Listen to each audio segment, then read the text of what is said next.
Good morning. It is, what day is it? It's Tuesday, June 2nd, and it's day 4 of the Crime Mercy virtual book tour. And I actually went out and bought some book plates this time so I can actually do some signings on camera today, as I have promised. And it's not quite as bright out today, but I have the curtain pulled so that I was informed yesterday by my sister that the lighting was kind of bad. But anyway, no makeup today because I don't have to go anywhere out in public except for the laundromat. And you've seen what people look like at the laundromat. So, I'm a glamour girl for the laundromat, particularly because I still have socks that match that I can wear. Okay, I'm going to get these signings out of the way first. First, I have Mike Lupinski from Long Beach, California. And he wrote, I got a signed copy of the first two books when you were at a signing at the Barnes & Noble at the Marina last year, and I ended up driving down to Balboa to take a look around. It's exactly like you described, and I rode the ferry. Which bar is Jimbo's? Yeah, all the bars in town claim to be Jimbo's. But the cat is out of the bag on that one. I can tell you that one because I answered that question in a newspaper interview last year. There's a bar called the Class of 47. If you are on the ferry going towards the peninsula and away from the island, right after you get off the ferry, you go not even a whole block. You can see it from the ferry ramp on your right is the Class of 47. Now, it's not quite as I described it inside. They have two pool tables and a window. And my Jimbo's has no window and one pool table, but it's very similar. But the name comes from this really funny place in Miami, in Virginia Key in Miami. And the bartender is really more like somebody I met back here in Connecticut. So it's still a composite, but the idea of the place and the way that the locals all treat it as their living room annex, as Suki calls it in Crime Mercy, is from the Class of 47. Okay, so I'm going to go ahead and sign that for Mike. I'm glad you're enjoying Mercy. Have a drink at the Class of 47 for me. Toni Andrews. Okay, there's one. I'll do one more and then we'll move on and I'll answer some questions. The second one is, where'd it go? It is from Melissa Dobson from Martinsburg, West Virginia. And she says, I would love one book plate, please. Could you address it to me, Marissa? By the way, I love your books. Thanks, Marissa Dobson. Okay, Marissa, thanks so much.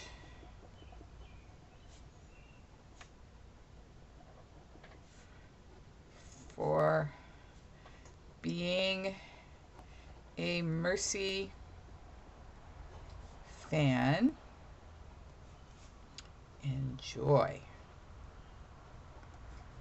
Toni Andrews. Now I want to show you these book plates. If you send me your self-addressed stamped envelope, they're a little bigger than the ones I had last time, but I was checking and they still fit. If you go to the title page, on the opposite page underneath the list where it says the other books I've written, it fits without blocking anything out. So Marissa put it there. Okay. All right, now I have a couple of questions and then I have another tarot reading today that were sent to me. Okay, the first question says, this is from Drift Smoke, who declined to give her name, but she is in Central Time Zone. That's all I know about her. It says, what is your revision process? How many passes do you ultimately end up doing? Well, I probably do less than some people, but that's because I'm a plotter. There's this big debate in the writing world about people who plot it in advance versus people who just write by the seat of their pants. Plotting cuts it down some. I do two drafts. I do one draft just to get it on the page, If I'm writing a book in third person, which my current work in process is, I still write the scenes in first person to make sure my point of view is strong. Then I go back and clean it up and change all the pronouns so that it's now in third person. And then I turn it over to my critique partners. And then my critique partners tear it to bits, which is their job. And then I do another revision that reflects their suggestions, and whether, which many of which I agree with and some of which I ignore, but they do affect the process, and I do that revision. Then after the book is finished, I'll do a front to back cleanup and send it to my editor. So that's the only true complete revision, but I kind of revise as I go. It's just, that's my process so far. That's how many I do.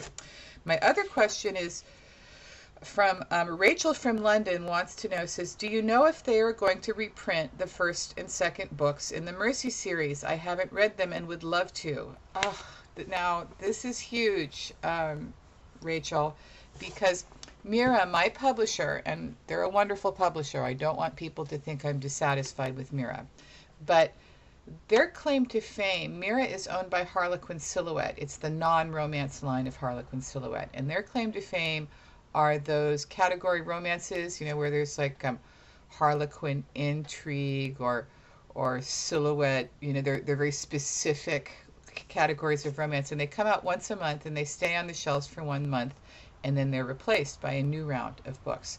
And they tend to do print runs based on the number of pre-orders.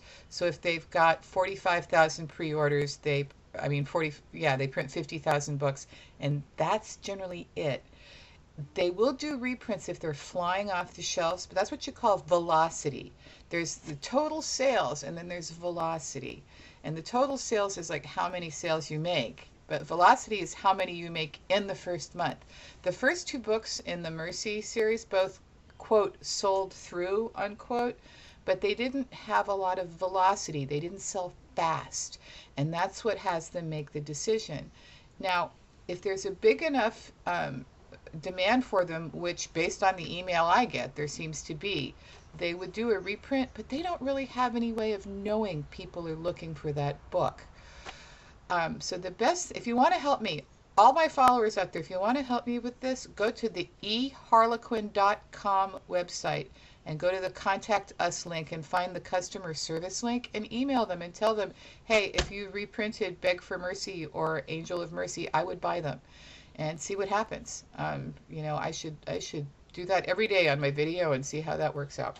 Okay, now just a quick tarot reading, and then I'm out of here. I've got to go very fast. This is for Anita Doreen Diggs from New York City, a Twitter follower of mine.